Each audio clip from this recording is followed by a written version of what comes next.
Hello everyone, I am studying in BHYD College of Engineering and Technology. My name is Ambasana Nikheel and my team members' name is Ravi Lagaria and Krushndevsinh jadeja.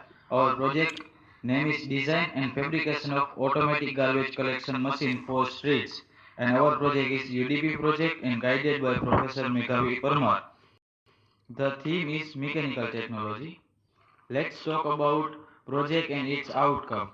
There are lots of problems regarding garbage collection and cleaning of roads.